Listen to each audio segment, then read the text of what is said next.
Welcome to a very special episode of the Flix Capacitor podcast with potentially our most saucy guest of all time, Jeff Sneider of the Insneider. Thanks for having me, boys. Oh Welcome. yeah, baby. Welcome. Of the hot mic as well. The hot mic and the Insneider, Insneider.com, right? Yes, exactly. The Insneider.com newsletter that I started, and yeah, we're growing slowly but steadily. I love it. Nice. I just so you know, I am a subscriber. I don't know if you knew. Thank you so much. It's great, bro. And if you haven't, you should subscribe. It's awesome. It's where I get all of pretty much what when I talk about movie stuff on here. I'm like, hey, I read this on Jeff's. I try. All right. So Jeff, how are you? Number one, how are you? Oh, boys, I'm good. I mean, I got some good news yesterday. Some interesting news that I'll be sharing next week. I think. Nice. Exciting. I don't know when does this podcast air? When does this go up? Friday A week from today. Okay. week from today. Yeah. So by then it may already be out, but I mean, we'll see how it goes. I don't want to get ahead of myself. Yeah. And then, given how many jobs I've started and then abandoned within days, how am I? I think I'm pretty good. I'm excited to go to a friend's birthday party tonight. I don't go out very much, so Yeah, going Nice. out's overrated. It's overrated. I'm 40 now. I'm an old man. We don't go out anymore. Yeah. Jeff Snyder of the Hot Mic and the Insneider, we are so excited to have you here on our podcast. We've talked about it forever. We're both Geek Buddies fans and Cinephiles fans, so we love John. So we're so glad to have you here. Okay. John's okay. But we have some questions for you, and then we're gonna hit you at the end with your top 10 films of all time. Could be on the spot for you. Assignment, by the way. I was like thinking about it in the shower before I got on. I'm like, what the hell am I going to say? I have no idea. It's so funny because every time we have guests on, we always ask them like, "What's your top 10 favorite movies?" And they're always like, "Oh man, like I really had to think about it and stuff." I have my top 10 like on lock. I've had like the same top 10 list since I was like 10. I'm like, I'm ready to go, just in case anyone ever asks me like on the street or something. I have mine on Letterboxd on a list, which brings me to an out of nowhere question. Jeff, what is your beef with Letterboxd? Oh, I don't like when everyone goes, like, it just feels like this corporate, like, we're going to suck up everybody and like, I see the need for it, like, but Yeah. I refuse to join it because Sure. I have my own system and I don't need theirs. That's But fair. I realize that not everyone does have their own system, and so they do serve a function. I don't know if you've seen, they do they're at like red carpet premieres, which I'm sure you've been to. They'll ask, they'll interview people. Yeah, your top 4. Would you do it, or would you tell them to fuck off? If they ask me, Yeah. I'd probably be flattered if they asked me. I don't think if they would. No, I would play ball. Sure. Nice. I used to, when I was a kid, I used to only use IMDb, but it was like just for like movie news or like movie info. And I always thought like we need a movie social media. Like, why do we not have like a social media exclusively for movies like this where you can rate, write reviews, all this stuff. And then I found out, oh wait, that's just Letterboxd. So, I was invited to it in like 2019. Before it was like this huge, because I feel like in the last year or two it's really, I think I'm in the same boat. I think I got into it like just before it popped off, before it became what it is now. Yeah. I understand the public good that they serve, but I don't know. Part of me just feels like I guess everyone deserves a space, but they lead to the democratization of criticism a little bit, right? Gotcha. Now people are quoted instead of critics. People are quoted from Letterboxd. Yeah, that I don't love. I want it to be like a self-contained thing where like you can review a movie, but people are now considering themselves critics because they use Letterboxd. I mean, people will accuse me of gatekeeping, right? But it's really that I believe in like a barrier of entry. I believe that someone like an editor somewhere has to like tap you and be like, I think, that you could be a critic or whatever. Yeah. But now we just have people who just, call themselves critics, and, that's who populates a lot of the organizations now. Yeah. who vote for these awards, and talent shows up. And I feel like you're starting to see a little bit of pushback, right? In the same way that there were too many TV shows, right? And there's just too much of everything, and Hollywood's going to be cutting back now after these strikes. Yeah. The talent is too accessible during the season. And so there's no mystery by the time the Oscars come around. Now, some things are unavoidable. You need the Guild Awards and the Golden Globes and BAFTA, but like the Hollywood Critics Awards and like the CCA and all this shit, it's just like, can I swear on this podcast? Yeah. Sure, we don't give a fuck. It's like, why are you making the talent go to these events? You know, like save it and make it feel special. Yeah, I absolutely agree. That totally makes sense. I totally see where you're coming from. As much as I love Letterboxd, I don't consider most people on there like critics. Yeah. Well, that's not like a Letterboxd thing. It's just like the proliferation of all these critics groups, and then you have this like the selfie awards, and it's really just how many selfies can a critic take in a single evening with these people? Yeah, who are completely trapped. Like they are. If you ever see photos of celebrities at these events, they look like they're hostages. Yeah. My grandmother's an actress, and she's decided to just stop going. She's done with all of the awards and whatever. She just said it's too much. It's too much. But we have some questions for you, Senior Jeff, if that's all right. Of course. Okay. Number 1, how do you go about finding and legitimizing your scoops that you post in your newsletter? No comment. Next question. I'm kidding. It's like I could tell you, but then I'd have to kill you. Yeah.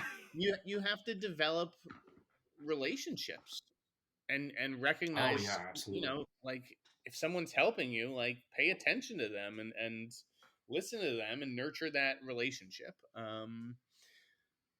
There are people in certain positions who, like, if they're saying something, you can probably take it to the bank and just post. And I've been doing that, every now and then with the newsletter, but I'm also trying to play ball because I'd like to get ads, right? And so you can't just go around like throwing elbows all the time at everybody, but you have to also let people know, like, you're not going to get pushed around by the trades. Like, and if they think that can happen, like, they're crazy. So,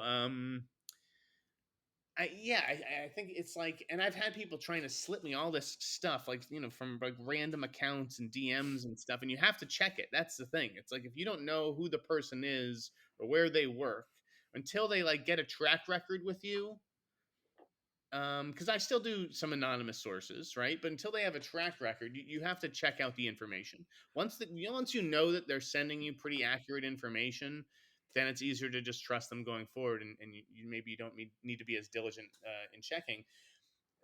It all depends on the story, right? I mean, like that. So, like, I'd written the Cat in the Hat story for Wednesday. That was, newsletter was basically done, and then that's right. Scarlett Johansson story comes in at like 5:45. Wow. It's like, what do I do? And my girlfriend's like on her way over, like for dinner at like 7. And it's like, I have an hour to decide, like, what am I doing with this? And the decision was, all right, I'm going to scrap Cat in the Hat, take that story out, start writing the Scarlett story, and like start making calls. If it wasn't true, I think within 5 to 10 minutes, I should get a call back saying, hey, this isn't true. Okay. And I know it's late. It's already 6 o'clock. People are like checking out and going off to drinks or, going to their families or whatever. Yeah. And so I just scrambled for a second source, and I got one right before 7. And then you just have to call, the studio and the reps and be like, hey, like, I'm going to run this. Like, cool. I'm going to run it as a rumor. I've only done that one other time since I started the newsletter with the Tom Cruise Tarantino story, because it's just like some of these things are just too juicy. Yeah. But the Scarlet, like when I eventually, then once it's up, right? Because I got a call almost 5 seconds after I posted the story. You get a call, and they're like, "Hey, like, can we talk about this?" And you're just like, "It's too late. You're 5 seconds too late." Yeah. But I'll put it this way: nobody complained. Nobody had any problems with that story. That doesn't mean it's a done deal or that it's happening, because it's just like, a meeting and a conversation. But again, tough to say no when Steven's asking. Yeah. So you say like anonymous sources. So like say you and I have never spoken before, and I message you on Instagram. I just heard this about Mickey 17. Are you gonna like what's I your would process? call Warner Brothers. I would call Warner Brothers and ask if so and so is true. Okay. Yeah. I mean, especially if I just don't know you, I guess. Yeah. Yeah. Some random fuck sending messages. But like, then like I've done that, and then people, again, they build up a track record with you, and you're like, oh, okay, like what this guy is like, accurate, and his stuff is always right, like, and so that way, if there's any pushback, because I'm always trying to check stuff, like you do want to get a second source, but yeah, some stuff is just almost like too juicy. Yeah, I got you. I can't wait for especially if I know other reporters are on something, right? And I'm willing to share certain stories. I'm sharing a bunch of stories, mostly with THR. But you can't. I got to eat, right? I got to survive in this town, and so I'm just looking for one story a day. That's 5 stories a week. The trades break like 30 to 40 stories a day. Gotcha. Wow. So I guess that kind of goes into my question, because you said like one story a day compared to the trades where it's like, so many. And so I guess with that, like what else goes into running your own newsletter? Where you're just tackling like your mindset goal is like just one story a day, like just kind of what goes into running your own like that. Yeah, I mean, I definitely need to do better on the business side because I haven't done any marketing, right? Oh, yeah. I think I got a credit for an Instagram ad for $5, and I did that. But I've not spent a single dollar on marketing. And I just need to like get it out there more. Like I need to send, and it's going to come this month basically. But it's like just a form email being like, hey, this is who I am. This is what I'm about. This is why I see the need for this. And here's my track record. I'm going to send that to every single agent that there is basically, and manager and publicist whose email is on IMDb Pro. Nice. I'm not going to bother you if your email isn't out there, but if it is listed on this giant database that I pay money for every year, I'm going to use it, right? So I'm just going to basically spam the town a little bit. I mean, I just had lunch with an agency, and they were like, you need to do guerrilla marketing, like make stickers and like put them places that like Academy voters and like movie people would see, like go to the bathroom of the movie theater and just stick them in the phone. QR code stickers would be good. That's what people say. Do people really scan the like QR codes? I would be afraid if there was just like some random QR code above a urinal. I'm like, do I want to scan this, or is this going to like siphon all the money out of my bank account? I will. It's probably a terrible habit, but I will never not scan a QR code. I'm always so curious because like sometimes I'll get rickrolled. Like that's like 90% of them. That's actually funny. Like I have my water bottle. There are people that get tattoos of QR code that when they scan it, they get rickrolled. That'd be great marketing. Pay people to get Jeff Sneider tattoos. There you go. Jesus Christ. I would totally get your face tattooed on me somewhere. There's maybe like running. Get his face on your face. Yeah, I'm Jeff Sneider. That's awesome. So yeah, okay. So that's the marketing side. Then there's like the technical side of it, which like I had no idea what I was doing the first week, and I will publicly apologize to Beehive CEO Tyler Deng because I definitely remember calling him out, and it was because I hadn't clicked like a button that sent the newsletter to the premium subscribers. It's only sent it to the free subscribers. But like everybody's paying money, and they're like, so I'm paying money, and now I don't get it, right? and I was like, I don't know what I'm doing wrong. There's no one to help me. That's the thing. I have one buddy who helps a little bit, but I've had to learn it all, and I'm not very tech savvy. I'm like a late adopter. I know some of this is like second nature to guys your age, but like even this much with Zencastr, I was like, ugh. Yeah. I just need a link. It's overwhelming. It's overwhelming for sure. But I mean, I guess that also kind of runs into our third question for you, because I started listening to the Hot Mic right around when you had stopped working at your last job, to my knowledge. Mm-hmm. So why did you decide to start working independently? Well, I mean, it wasn't necessarily like a choice. Oh, okay. It was saucy. I have had a rocky tenure in this town. I mean, I'm a survivor. They can't get rid of me as much as they'd like to. But Jay Penske owns all the publications in town. He's like the only one who pays like a decent salary. Like, not that I'd necessarily be welcome back at Collider, but even if I was, like, that was tough money, to live off. I mean, and I was probably one of the highest paid besides Frosty. That's Wow. probably why I got laid off, because I was too expensive. Gotcha. Wasn't anything that I did there. And we all eventually left, right? All the longtime Collider people. Now most of them are at the Wrap, but I've been at the Wrap twice, and so Oh, that was not a bridge that's been burnt, but a long, complicated history there. It's funny how, like, Sharon kind of rebuilt her newsroom with the Collider team, and then Sharon's staff or former staff members have seeded throughout the entertainment industry. So, like, people like Brent Lang, who's at Variety, Lucas Shaw, who hosts The Town with Bellany, right? He was a Wrap person. Amy Kaufman at the LA Times. They all started. Like, Sharon has a great eye for talent, and I include myself on that list. Where was I going with this? Why did I start my own thing? Because I couldn't like catch on anywhere. And it's like, I'm not going to let some HR company, department that doesn't like me tell me I am not allowed to do the job that I love anymore. It's like, I know people in this town. Like, I'm well liked. People can say whatever they want about me, but, like, there's a reason I've been doing this for as long as I have. And that's because I'm very loyal to my sources. Like, I don't need to know everybody, but, like, as long as I have one person at every company or whatever, like, that's all, I'm going to get the job done. So, yeah. Nice. And I like the thrill of the hunt. I don't know what else to do, guys. I'm 40. Like, what do I go and do? Can I get a job in corporate America? Well, what do you do? I break casting news. Yeah. I mean, the hot mic might blow up incredibly huge one day. You never know, and then you're set. That's on John's channel, and so yeah, that's true. It's just everything's so complicated, and so I just wanted to take my own destiny into my own hands and, like, stop working for a boss, because bosses, I've been so abused in this town. Whether it was like Mashable incident where I, like, got totally scapegoated and railroaded, or Tracking Board, which imploded because of financial malfeasance on the other side of the business, or Above the Line, Below the Line, where my boss was just a thief and, like, a crook and a con man. Like, it's the worst luck any entertainment journalist, I think, has ever had. Even taking on, like, Penske in my Variety days, when it was like me and, like, battling with Nikki a little bit, and then all of a sudden Penske bought Variety.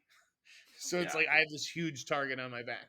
I really cannot catch a break in this town. Even the Ankler, right? Like, I worked my ass off for the Ankler. Now they're all, like, staffed up. No, there was no position for me. Yeah. I think it was that, maybe they felt there was, only room for one big personality and one, big voice as a writer there. So and that's not my fault, Right. So it makes me look bad losing all these gigs, but, like, I think I'm one of the best in the business, and a fucking bargain compared to what these people get paid. I agree.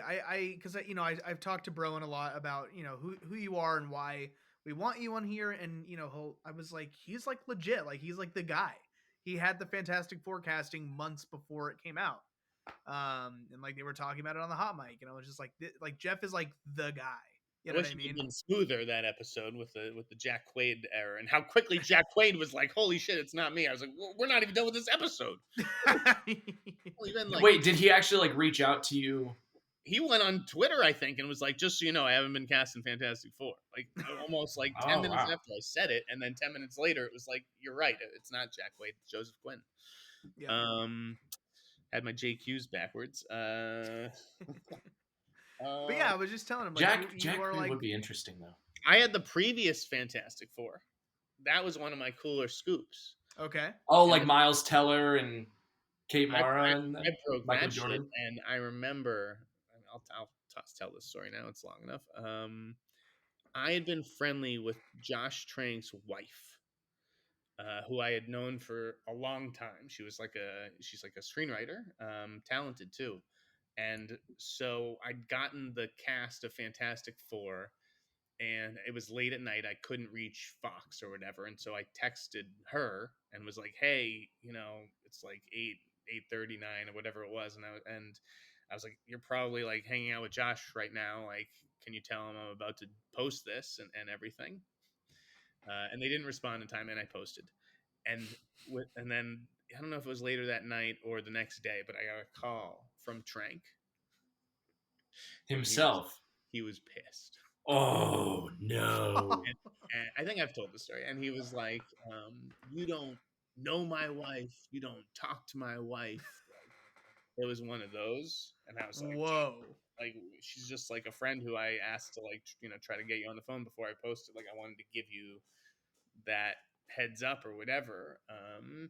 And so yeah, he was upset, and then they ended up having like a really like I think nasty divorce. So all because of you. I've heard a lot of stuff about Josh Trank just on set, especially specifically with the Van Forstick movie. I haven't heard stuff about like Chronicle, which I really like. I really like his Chronicle movie. Great, and Chronicle's awesome.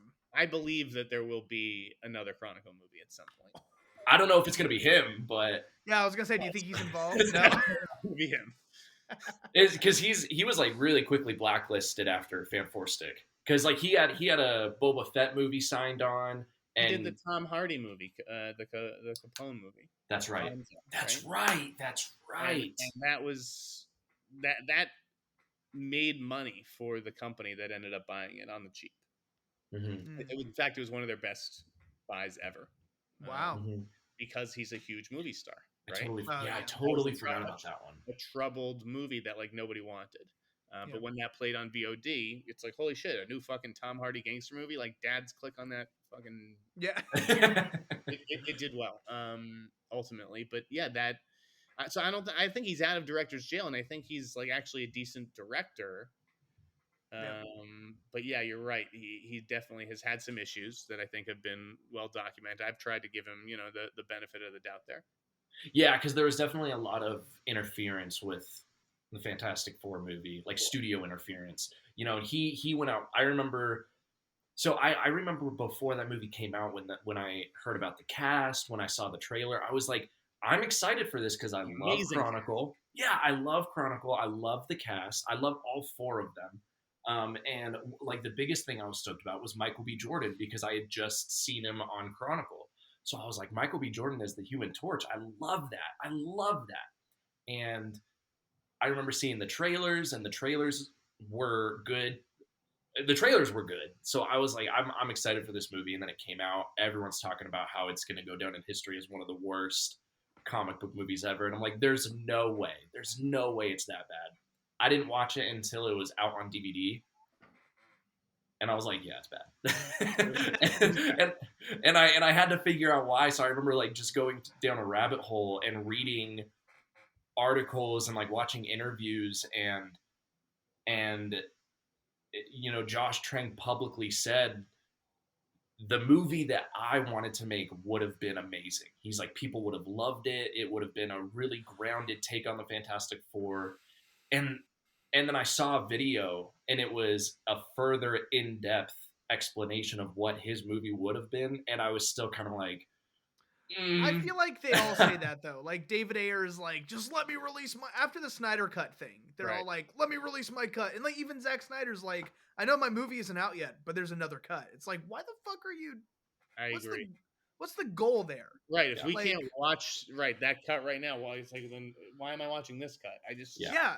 It's like, why are you putting out this movie that's like 2/3 finished? If that's what you're like, I don't understand. I don't want to see like a rough director draft. should get like one or two. Like every great director should be allowed one or two of those. Like, let's revisit this. But yeah. What I would like to see would be what I would like to see would be Joel Schumacher's cut of Batman Forever. I think I'd like to see that one. No. These are not the movies I'm talking about. Coppola, you can go back and do Apocalypse Now Redux. You don't need Joel Schumacher delivering another Batman. I was gonna say like one exception that I think turned out great is the Superman 2 Donner cut because it was like two different directors. It's almost like, I mean, it's not really like the Sneider thing, because like the Sneider thing, he was replaced by Joss Whedon.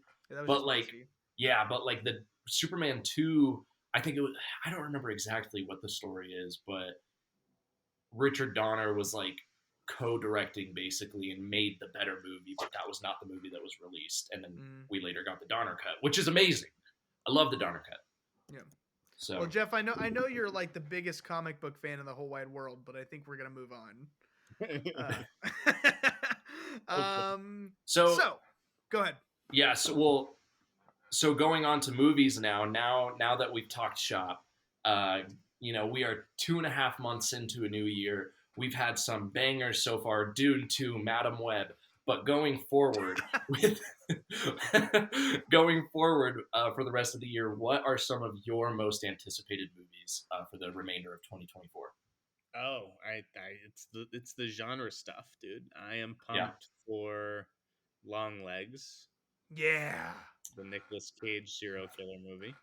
And who's directing that one? Oz Perkins. That's right. I love Micah Monroe, and I'm also excited for Maxine. Yes. I still need to see X and Pearl. Oh, you haven't seen either of those? Know which one you think is better, because I'm definitely in the X camp.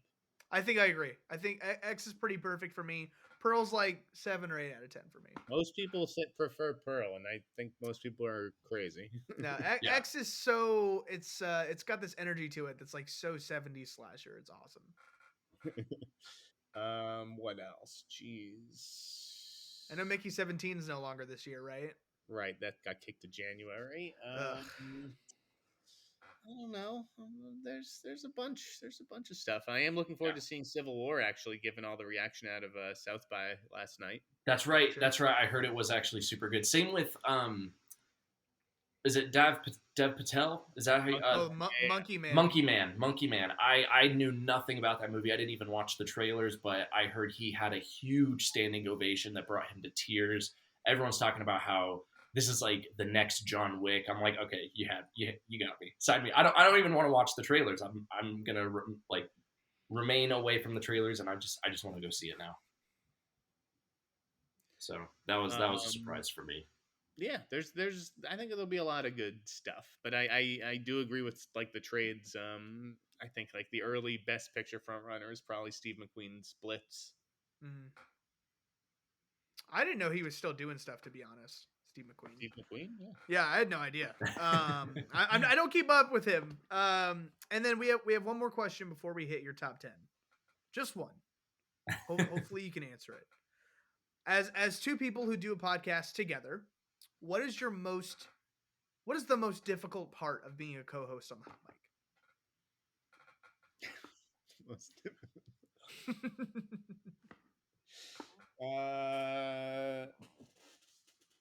I mean, obviously some of the comments are rough. Yeah.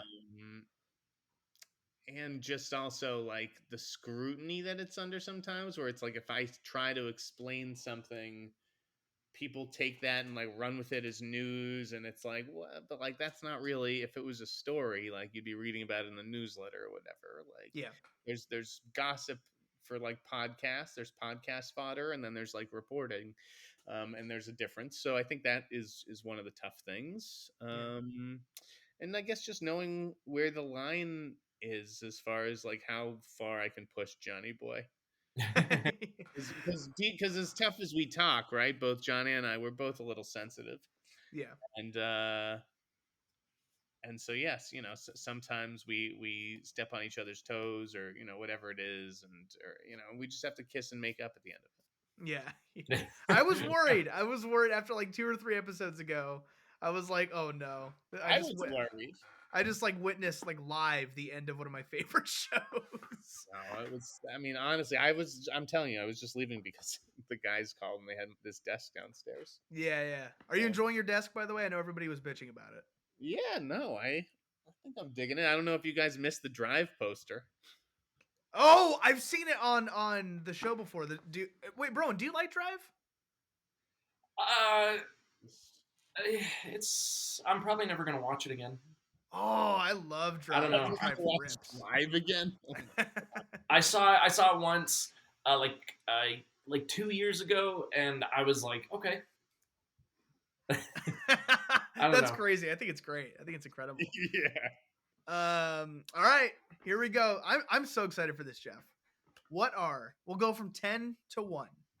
In depth, what are your top 10 films of all time as of March 15th, 2024? Oh God. I keep thinking of ones that I'm like, oh, what about that? Oh, what about that? I'm like looking around the apartment. I know, it's like whenever someone asks like what are your top 10 favorite movies, you automatically associate that with what are the only 10 movies I can ever watch again. Yeah. You know, like All right. I will go with Heat. Dazed and Heat? Confused. Heat. Oh, okay. Heat. Okay, I think you said Eat, and I was like, You guys I haven't heard of Eat? It's this Bersonian masterpiece. So Heat is Michael Mann, right? Heat is Michael Mann. Yes. Never Robert seen Heat. De Niro- Wait, what? I've never seen Heat in my life. I know. Bro, and have you seen Heat? long time ago. I need to give it a rewatch because I might as well have not have seen it. All right. I mean, Heat is the ultimate crime epic. Yeah. Okay. Yes, I do remember it being Amazing. Yeah. Dazed and Confused. Okay. Oh, great movie. That got a Criterion Great. recently. I know you're not like the biggest physical media guy, Jeff, but I know you have. I know DVDs. the Dazed and Confused Criterion has a great little like insert poster in there. Yeah. Love perfect Dazed movie. and Confused. Love Dazed and Confused. Yeah. This will be a perfect movie. Another movie, the movie that I may have seen more than any other in my life. Home Alone. Yes, I knew. I was like, it's either Home Alone or Scream. Yeah. That's the next one on the list. Scream. Home Alone and Scream. Nice. Yeah. Home Alone. I used to watch that. I think every day of like second grade after school. It's amazing. You know, Timeless. Home Alone is one of those movies that has a specific scene that no matter how many times I watch it, I will always piss myself laughing. And it is the scene when Harry grabs Kevin by the leg and Kevin grabs the spider and puts it on Harry's face, and he has that pause and then lets out that scream. I will never not laugh at that. Perfect movie. It is perfect movie. That is one of the greatest Christmas movies ever. It could, I mean, like you say, it's one of the greatest movies ever. I can't argue with that. It really is just that good. Scream for sure. It actually is Scream. Yeah. Oh, that's great. As soon as you said that, I was like, I'm sure Scream is on this list. It's that's also a perfect movie. Yeah. That's my favorite slasher. That is my favorite slasher. Last week or something like that, we did like a top 10 opening scenes of all time for each of us. Yeah. And Scream was on both of our lists, obviously, because that opening scene is so iconic. All right. I gotta go with one of the three, actually two. I'm gonna do two. Ooh. Of the three movies to sweep the Oscars. Do you know what those are? I'm going to assume not very recent. No. Okay. Oh, my mind immediately went like Oppenheimer, Poor Things. Sweep the Oscars means picture, director, actor, actress, and screen. Okay. So I'm gonna say Return of the King. No. Return of the King didn't win like actor and actress. Oh, it didn't. Honestly, won a lot though. I'll educate you boys. Yeah, until recently, the Oscars have not been something I've known about. All good. The first one is Silence of the Lambs. Oh, I didn't know that swept at the Oscars. That's an incredible movie. I watched that recently for the first time. First time. But here's the thing. It's a movie that I've known about forever because my dad, who introduced me to horror, always said that Silence of the Lambs is the scariest movie he's ever seen. And so I don't know why I didn't immediately go, I want to watch it. And it took me forever. And it wasn't until my girlfriend, who is not a fan of horror, showed it to me. Because I tell her how much I love horror. And then she's like, well, I really like Silence of the Lambs. I'm like, well, we should watch that. You should show that to me. And I loved it. I loved it. So good. Jodie Foster. I was telling Broen that he needs to watch Naiad, Mhm. and I was saying that for some reason Jodie Foster's never done it for me until Naiad, when she plays a lesbian. She is fantastic, Oh, especially in Silence of the Lambs. The other incredible. movie that swept the Oscars, that is on my list, is One Flew Over the Cuckoo's Nest. Oh, Ooh. I've been reading to read it. Have you read it? No, never. Oh yeah, I've heard the book is really good, but yeah, that movie is top notch. That was a movie I watched for the first time senior year of high school in my film as literature class, and I was like, "This is amazing." I Jack remember Nicholson is just going to a friend's house and bringing it over, and I asked my friends if they wanted to watch it, and they said no. And I went into my friend's basement, and I was like, I'm gonna watch it myself, and I did. All the rest of the guys hung out upstairs, and I came upstairs 2 hours later, and it was like, that was fucking incredible. Yeah, that's great. That's great. Okay, so that's 6 movies. All right, top 4. Number 7. Let's go with 7. Ooh. Ooh, nice. Perfect movie. I mean, I have to represent Fincher on this list. Yeah. And I think that 7 is his masterpiece. That's interesting. I think it might be my least favorite of his that I've seen. Oh, That's because you haven't seen Alien 3. That's true. I haven't seen Alien 3. There is something new that I see in 7 every single time I watch it. It is utterly brilliant the way that it fits together like clockwork. I do want to watch it again. It is. I definitely am due for a rewatch, but it is a movie I can only watch. I need time in between each watch, you know.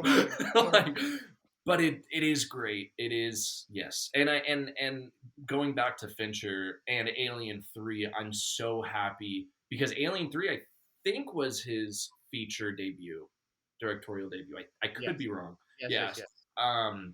The fact that he was able to come out of that is amazing. You know, the fact that after the tragedy of Alien 3, which again was a lot of studio interference because it was the follow-up of 2 of the greatest like sci-fi thriller horror movies ever made. The fact that he was able to come up from that, you know, with 7, you know, with The Social Network, even it's Panic Room is fantastic, and obviously the one behind me, Zodiac, is incredible. Zodiac. That was the one I was trying to think of. I still haven't seen Zodiac. Can you believe it? Oof. Yeah, you got it. That's a treat coming your way. And that's Jake Gyllenhaal, or am I crazy? Yes. Okay, because I love Jake Gyllenhaal and RDJ and Ruffalo. That's right. Yeah. That's right. So a little bit of a digression. Speaking of Ruffalo. Have you seen Spotlight? Yeah, of course. Is it good? Spotlight's amazing. Yeah, so I broke the news that Tom McCarthy was going to be directing Spotlight, and I held this story for a full year. Wow. That's the longest I've ever held one story, and it was because they said that Tom needed time to do research without the Catholic Church breathing down his neck.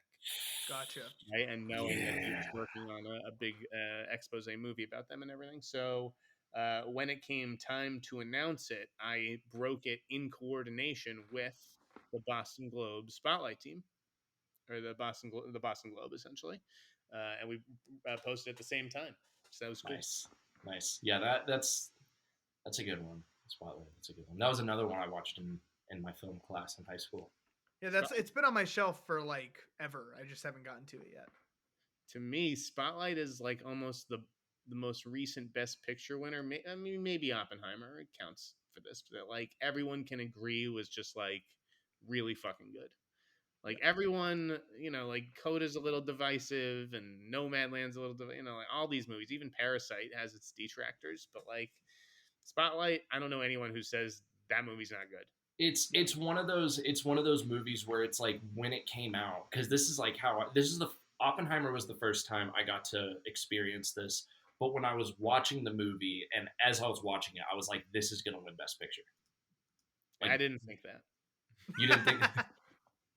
I did. I just thought like, oh, we have like 30 to 40 movies coming out this fall. Surely one of them is like a masterpiece, but like no, none of them. So, anyways, that's 7 of my movies. Nice. Top 3. For number 8, I gotta represent some of my favorite directors. That would be Quentin Tarantino. Oh, okay. Ooh, what's it gonna be?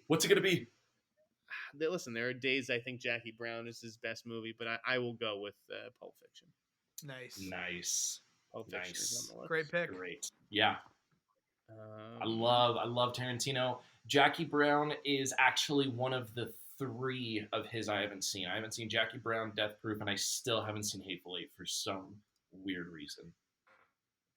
Hateful Eight isn't great. And but I love the cast. So the fact that I haven't seen it just because of the cast alone is what weirds me out.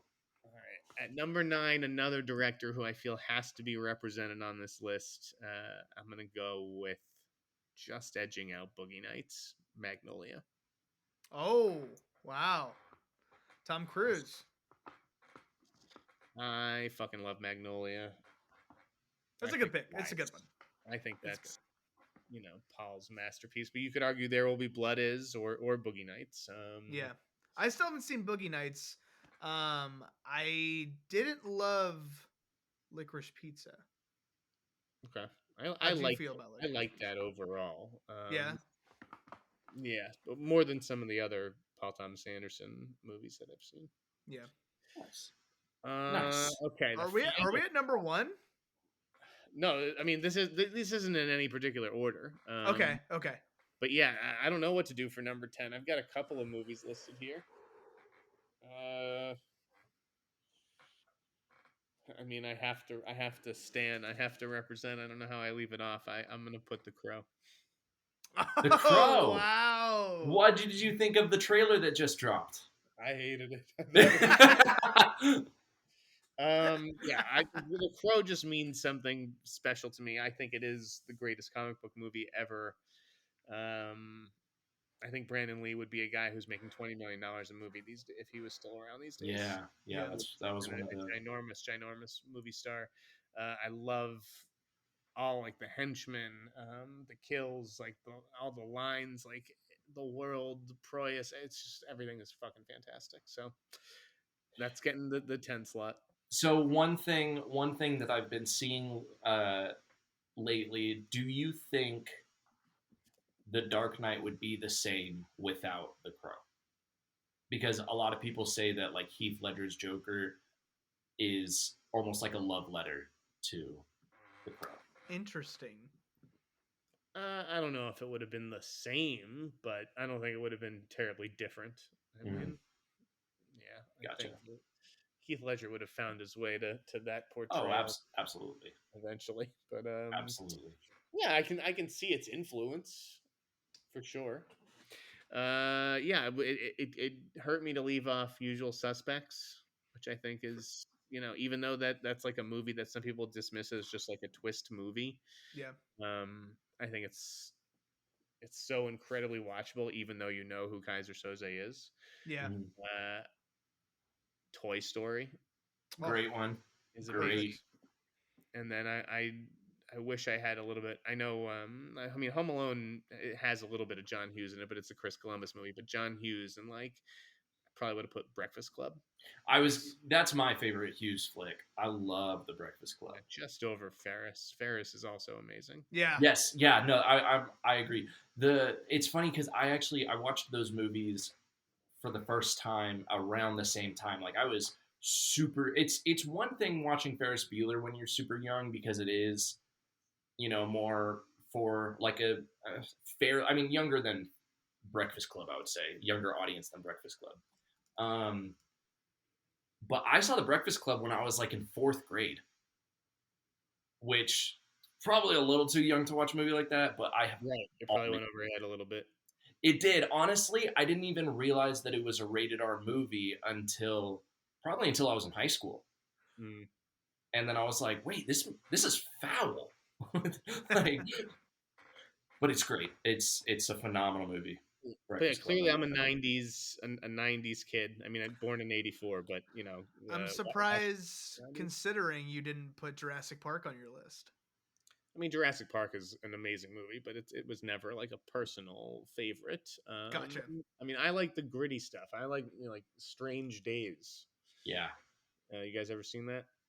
But I've heard of it. That's Catherine Bigelow and story by, I think Cameron has a story credit on that one. Wow. Yeah, I mean, I grew up again over here. We got what do we got over here? Leon, The Professional, and NDK and Speed and The Rock. Like those are like my jams. Yeah. Stuff. So it's not a lot of like classics. It's not a lot of. I mean, if I had done like a '70s movie besides One Flew Over the Cuckoo Nest, it probably would have been Dog Day. I think Dog Day is terrific. Gotcha. I loved Wait Until Dark as far as '60s movies goes, but I don't love a lot of the classics. I never did. I think that they're a little slow. I think that the acting styles are a little stilted, and I just think the '90s, it was a glorious time to be a teenager, to be alive. Nice. Are you so since you're a '90s kid, are you a fan of Hook? Yeah, I do like Hook. Oh yes, Hook gets a bad rap. It does. It's so good. Oh yeah. One of John Williams' best, in my opinion. Rufio. Yes. Yes. Great. Oh my gosh. I'm so glad you love Hook. Now I love you even more. I just watched something about Hook too. It was this funny little. It was on Twitter. It was like a little clip of Julia Roberts being grilled on set, because apparently she was like a nightmare on the set. Wow. And Steven didn't get I don't think they've worked together since. Wow. Right? So I don't think Steven didn't love it, and then so it's like her talking about how I think Steven misremembers our time on the set together. I think I have a better recollection of things than him. It was a funny clip from Julia Roberts. That's great. Well, Jeff, I am so incredibly grateful for you and having you on the show. I'm so happy that this finally happened, that it finally worked out. If you would like to, if this wasn't too horrible, if you want to return at some point, we would absolutely love it. You got it down the line, no problem, for sure. Great. And what do you have to promote? Where can they find you? What do you want them to know? Just the Insneider.com right now, and check out the Hot Mic on Thursdays, usually at 4 p.m. Pacific, although we sometimes tape at noon when Johnny's busy. And then FYC is on a little bit of a hiatus right now, but it'll be back for Emmy season soon, and that's with Perry Nemiroff and Scott Mantz. Nice. I love it. Broen? Oh, wait, we should probably tell them where they can find our shit, huh? Maybe. If you want to find me, it's Parker McNerney and Blu-ray Daddy, depending on what you're looking for. If you want to find Broen, it is Broen the Movie Maker, pretty much everywhere. And if you want to find our podcast, this is the Flix Capacitor Podcast, FLIX Capacitor Podcast, on everywhere you can listen to or watch a podcast. That's it. Perfect. I don't get the thumbs up bubbles like that. I don't get that. Wow. What the fuck? That's a cool effect. Wow. Broen, yeah, it's only me. Whatever. All right. Well, everyone, thank you for listening. Jeff, thank you so much for coming on. We can't wait to talk to you again someday. And love you. Bye.